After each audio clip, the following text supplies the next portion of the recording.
ازيكم يا جماعه، عاملين ايه؟ معاكم عمرو هشام، وجايب لكم النهارده محمد سيد عبد المقصود الشهير، يعني تقولوا له زامبو بقى في اي وقت لما تحبوا تقولوا له. يعني ازيك يا حماده؟ ازيك يا عمو؟ شايف الدنيا رايحه فين؟ الدنيا على خراب، كاس متكافئ وفي اما لا على الطلاق ولا متكافئ ولا والله نيله، هم متكافئ. 4 منتخبات اللي بيلعبوا بعض. لا هتشوف مش حاسس.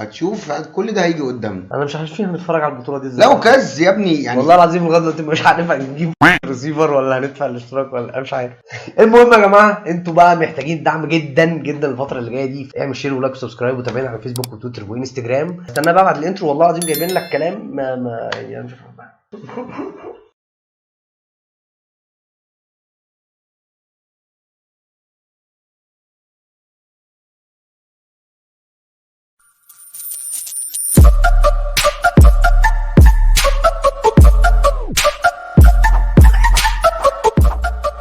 المجموعه الاولى مكونه من منتخبات زي ما احنا شايفين قدامنا، قطر والاكوادور والسنغال ومنتخب هولندا. راكا حماصه مجموعه نبدا بيها البطوله. انت عبيط يا ابني، ما هي المجموعه الاولى. الحلقه دي مقسومه جزئين، الجزء الاول هيبقى توقعات محمد، الجزء الثاني هيبقى توقعاتي انا.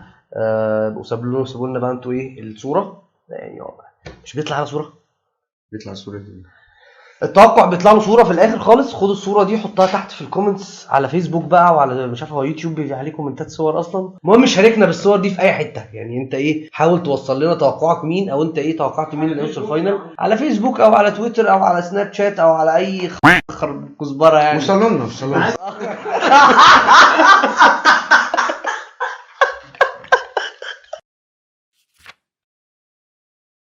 قطر، الاكوادور، السنغال، منتخب هولندا.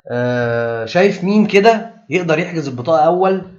واكل كفته وكباب ونايم عادي. اول هيبقى عندك المتصدر، عندك هولندا، وبعد كده السنغال. بعد قطر كده السنغال كتاني ولا كاول برضو بتحكم لا على كده؟ لا، السنغال تاني، مع ان السنغال مع إن- هتقدم بطوله جامده جدا السنه دي. ساديو ماني بيقول لك هيحطوا له لمبه تحت باطه، ولو نور هيلعب والدنيا هتبقى تمام وسحر وشعوذه هو الفريق كله متكامل، في عناصر كتير، في عناصر كلها بتلعب في اوروبا، هيعمل حاجه. لا فرقه ناشفه، فرقه افريقيه، يعني بيلعبوا في اوروبا وعيال ناشفين كمان. فانت شايف ان هولندا اول هولندا اول والسنغال في المركز التاني الثاني لتلحق بها في دور 16. لان خلي بالك قطر هتلاعب الاكوادور اول ماتش، وده في مصلحتها جدا. هو لو ربنا كرمهم يكسبوا اول ماتش، بس ده اخرهم. انت شايف كده؟ بس ماشي. انجلترا، ايران، امريكا، ويلز. بص، هي مبدئيا كده انجلترا متصدر. ماشي. خناقه بقى تبقى بين ايران وامريكا وويلز. ايران، امريكا، ويلز. وانا برجح امريكا. كارلوس كروش يقفش. لا، برجح امريكا. وامريكا تذهب رفقه الماما او البابا الى دور ال 16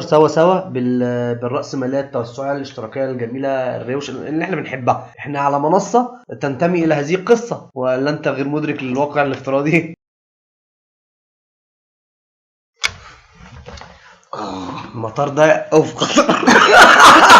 يعني بعد ده كله جايبين لاعب واحد بس اللي نقابله في المجموعه كلها.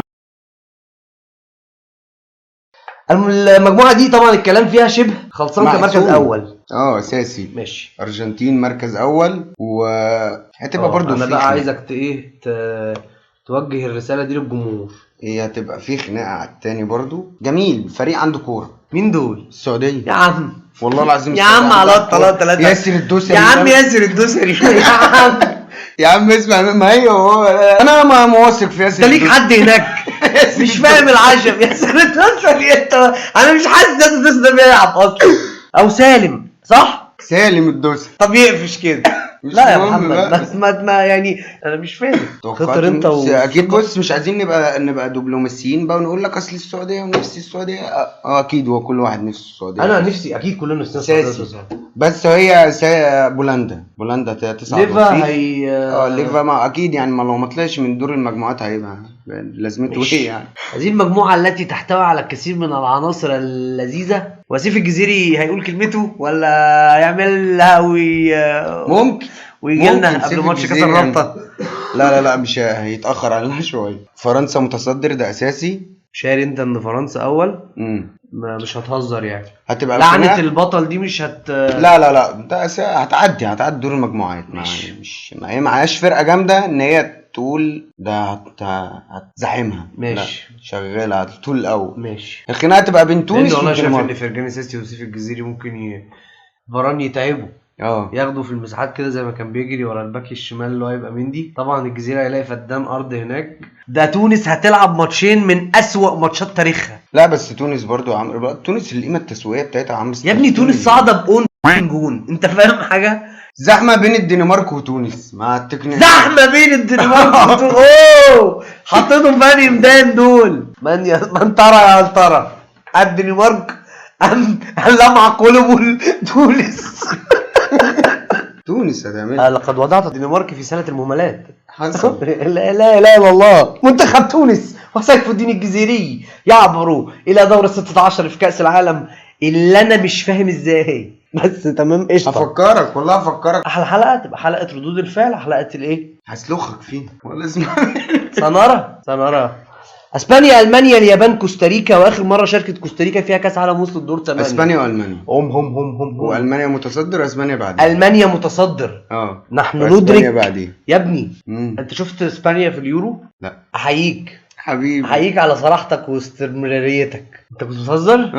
انت بقى يا اسطى اتفرجت على كان هي كانت عامله يورو جميل. انا شايف ان اسبانيا كانت احسن فرقه لعبت كوره في اليورو ده. انتوا شايفين يعني انا بشوف ان منتخب اسبانيا يصعد اول. العناصر كلها صغيره يا عمرو، وهي وادت يعني هي لعبت في اليورو وخرجت سيمي فاينل وكانوا كويسين في كاس العالم وخرجوا من روسيا. وانت عارف حوارات روسيا دي كان عليها كلام كتير. انا شايف ان انريكي كان ممتاز مع منتخب اسبانيا. لا فانت اصل دي خناقه، هي المجموعه ما فيهاش خناقات تانية. لا ما فيش. توماهيري توماياسو توماهيكو توماكاستو مش هينجزوا اي حاجه. ومنتخب كوستاريكا طبعا. هو كوستاريكا اخر كلمه. عايزين بقى كلمه. المانيا اول مجموعه، اسبانيا تاني مجموعه. طب انا حابب اعرفك ان اخر ماتش كان بين اسبانيا والمانيا خلص 6-1 لاسبانيا. بلجيكا، كندا، المغرب، كرواتيا. مجموعه كده تمام كلها على بعضها. الكاس العالم كله راكب طياره تمام، وهم دول شابطين في بعض كده في قطر وداسين دعك. انا شايف برضو اللي هي اقوى مجموعه في المستوى، قريبه من بعض. انا غير متعاطف مع منتخب كندا على الاطلاق بسبب التيشيرت اللي هم جايين يلعبوا بيه في كاس العالم. فدي ناس لا محترمه الدوله. هي ناس بس لا انا بكبر الحوار دلوقتي، فهي عافيه يعني. انا بجد تيشيرت منتخب كندا تيشيرت خنيق. عندك بلجيكا متصدر. بلجيكا الكهل والعجوز والشعر الاصفر دي بروين الجميل. هم ممكن ما يعملوش بطوله جامده بس هيعدوا من دور المجموعات بخبرتهم، هيعدوا بدور المجموعات لان هم الجيل ده كان جيل كبير. بلجيكا كده سواء متصدر كمان. مش كده بلجيكا اول. مين بقى في المركز الثاني؟ المغرب. انت شايف ان المغرب اقوى من كرواتيا حاليا بكتير؟ هي كرواتيا يا رب شد حيلها بس الناس كلها متفائله بالمغرب. وانا والله العظيم مبسوط جدا بالهايب اللي حوالين منتخب المغرب ده. من اجمل الحاجات اللي ممكن تحصل ان الناس تبقى عندها اجماع ان في منتخب عربي بجد قادر يقدم حاجه في كاس العالم. انا شايف ان فعلا منتخب المغرب، وانا اتفق معاك في التوقع ده. حتى لما اجي اتوقع فشغال هنا في تطبيق الورق. مجموعة السبعة المتكونة من البرازيل وصربيا وسويسرا والكاميرون وصامويل إيتو طبعا يتحفنا بتصريحاته النارية الملتهبة اللي مطلعنا نار من كل حتة ان هيبقى في 3 منتخبات في دور الثمانية من افريقيا. فانا شايف ان منتخب الكاميرون جاي بحظوظ. انت شايفها عامله ازاي؟ يا عم بس هو كان صفايه عاليه ولا حاجه لا ولا اي صفايه. الكاميرون ما بيشربوش حاجه يا عم. ما بيشربوش والله ولا بيشربوا اي حاجه. فانت شايف مين يفنش اول؟ فنش اول البرازيل. حلو، ده كلام ما فيهوش كلام في اي كلام. ماشي. منتخب المركز الثاني بقى فنش تاني سويسرا. منتخب سويسرا والجرانيت شاكا. انا بحب جدا منتخب البرتغال جدا. منتخب البرتغال بقى هو منتخب البرتغال يترأس وتمرأس المجموعه الغنيه بقياده اوروجواي وكوريا. انت شايف مين في المجموعه الثامنه ممكن يدرك ما ادركته؟ المجموعه الثامنه هتبقى المتصدر البرتغال والاوروجواي. اول وثاني بقى دي انا مش متاكد. تعاطفا مع الدون كريستيانو المتصدر يبقى البرتغال. تعرف ان دي تقريبا من اوائل المرات اللي كريستيانو تصدر فيها مجموعه مع منتخب البرتغال. حصل هم كانوا بيعدوا على الحركرك اصلا بثلاث. لا هم مش بيعدوا على الحركرك، هم بيباتوا عند الحركرك. والله مشينا كده. فانا ما بشوفش البرتغال بتصعد اول خالص حتى في البطولات اللي بتكسبها. لا هتعملها المره عشان ده اخر كاس للعالم للدول، عشان نخرج من دور 16 بقى ايه مع عمل اللي عليه خلاص. كسب ماتشات كتير. لما جاب هاتريك في اسبانيا خرج من دور 16. انا تارجتي 4 تجوان. 4 تجوان في 4 كاس عالم ب 16 جون. هداف كاس العالم التاريخي وينعل ابو البرتغال على اللي عايزينها. انا راجل بحقق ارقام. شغف والتاريخ انا مش طايقه. مش مهم بالنسبه لي. تعاطفنا مع ميسي. الراجل عنده 30,000 سنه ولا يزال يفكر في الارقام على حسب الحب اللي بيعيش. يا ابني الدون اتعلمنا منه حاجات كتير. اتعلمت منه ايه؟ اتعلمت منه الصحيان بدري مثلا. كده البرتغال اول مجموعه. انت انا مش فاهم بس انا موافقك يعني. انت انا موافق ان انت عايز مين تاني؟ اوروجواي بقياده الايدينسون كافياني. ايوه ظهر مباريات دور أوه. 16. مبدئيا كده هولندا وامريكا. هولندا ماتش مركون على جنب. طب يا عم مفيش حد جري حتى، مش هيجروا مع ولا بعض اي حاجه ولا خلاص. سباقات. ده هو كويس الامريكان قوي. معروفين يعني ان هم عيال فركين حركين كده. هو كويس قوي ان هم يعني كتر خيرهم ان هم على فكره عندهم لعيبه كويسه. مش هيسدوا قصاد هولندا. الكره الامريكيه خلي بالك متحركه للامام. والعجيب المباراه التي صعد يعني المفروض دي كانت تبقى بين الارجنتين والدنمارك، كنت خليتها بين الارجنتين وتونس. هو في كلتا الحالتين كنت هختار الارجنتين يا عم. يا عم انت مصعد تونس يعني من باب الخروج المكبر ولا يا عم اخواتنا بقى وبتاع. احنا 16 في الدور ال 16. مباراه تجمع بين اللعيبه الجامده في انجلترا وانجلترا. اختار لي السنغال. ما انت يا ابني لقمه عيشك برضه. اختار لي السنغال. السنغال تكسب انجلترا. السنغال. ساوث جيت يموت فيها. لا ما يموت يا عم. والله العظيم ده يروحوا يقفوا ده يعملوا اعتصام قدام البوابه الجنوبيه ويقول لك ادوها جابوها جلابوها. حاسس الناس كتير قوي عامله عشم جامد قوي على السنغال والمغرب السنه دي. المفروض ان ده بقى الماتش بتاع ليفاندوفسكي وكريم مين؟ كريم بنزيما. ريال مدريد وبرشلونه. ريال مدريد وبرشلونه قاعدين المباراه الاعظم في اطار اننا بنهري. فقول لنا بقى انت لاعب من قول لنا بقى انت شايف ازاي اصلا الماتش ده هيمشي؟ يعني انا شايف الماتش يخلص 4 ولا 3 ولا ايه؟ لا هو خلص اصلا يعني انا لسه ما لحقتش اشوف كده. خلص اصلا المباراه سكتته ومستنيه حد في دور الثمانيه. المغرب والمانيا يتنافسان، من منهم ياتي بالبطاقه؟ المانيا. وزعلان والله اللي انا صعدتهم الاثنين مع بعض.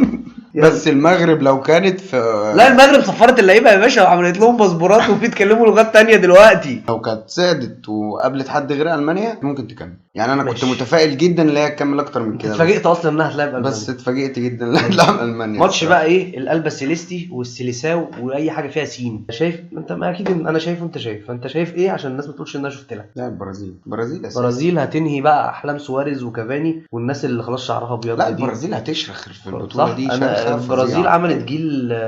فالفيردي مش هيدي 2-3 كده في الهوا. لا مش هيلحق. بلجيكا اسبانيا مباراه ذات طابع انا مش عارفه. فانت شايف مين يكسب التيكي تاكا الاسبانيه ولويس انريكي والحباز مش هقول. دفاع بلجيكا مش هيقدر يكمل قصاد التيكي تاكا الاسبانيه خالص. زعلان عليه والله بجد بيدافعوا بفيرتونجن وفايدن فيلر. ده الماضي من زمن كان بيكحوا عيانين جدا يعني والله العظيم ورافعين محاليل والدنيا صعبه. شوف احنا طولنا قوي في هذه المباراه فانا شايف ان طب استنى اقول المعلومه دي. قول عندك معلومه جامده. ثانيه جون بلجيكا اصلا مش من يوليه.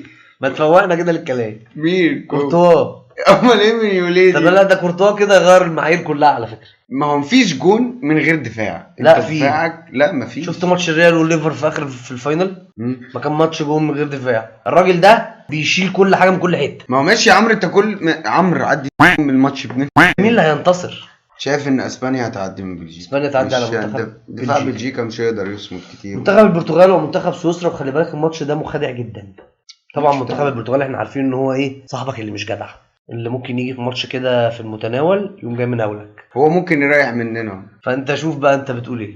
لا انا شايف البرتغال برضه ممكن تقدر على ماتش البرتغال تنتصر على منتخب سويسرا العنيف. مش عارف انا حاسس ان انا متعاطف مع كريستيانو قوي بس ما انا شايف ان منتخب البرتغال تقيل. يعني انا شايف على قد كده منتخب البرتغال قادر ان هو يكمل معاه نصر اللي هي تكمل معاه في باقي البطوله. ماشي. هولندا الارجنتين اول ماتش في ربع النهائي في دور الثمانيه. انت شايف الماتش ده متكرر من كاس العالم 2010. ميسي هيسقر ام سيزقر المنتخب الهولندي؟ انا شايف الارجنتين هتعدي في الماتش. منتخب الارجنتين انتصر على المنتخب الهولندي والمنتخب الهولندي ما قدرش يعمل معاه حاجه. لا ما مش هي. يا استاذ محمد المانيا والبرازيل 7-1 تتكرر ام البرازيل هتعدي. البرازيل تعبر على المنتخب الالماني وتصل لهزيمه 7-1. تأثر ما هي دي اللي بقول لك عليها. تأثر يا جدع بتقل الله. المباراه دي حصلت في كاس العالم 2002 ومنتخب السنغال فاجئ العالم كله واحرج المنتخب الفرنسي بس ده ما كانش بيلعب. لا بس كفايه عليهم قوي. انت شايف ان ما يقدروش يعني يجروا؟ اقصى حاجه ممكن تعملها السنغال الماتش ممكن يخلص 1-1 ويوصل لضربات جزاء. يبقى كده هم عملوا معجزه. وساعتها بقى ايه يعني ايه على الله التسهيل. بس لو فرنسا جابت جون او جون او جونين من اول الماتش هتخلص الماتش بدري بدري. يعني لو ضغطت من اول ماتش هتخلص الماتش بدري بدري. الماتش ده حلو. انا هفضل متعاطف مع الدون كريستيانو وصعدوا ميسي. انت كده مش متعاطف.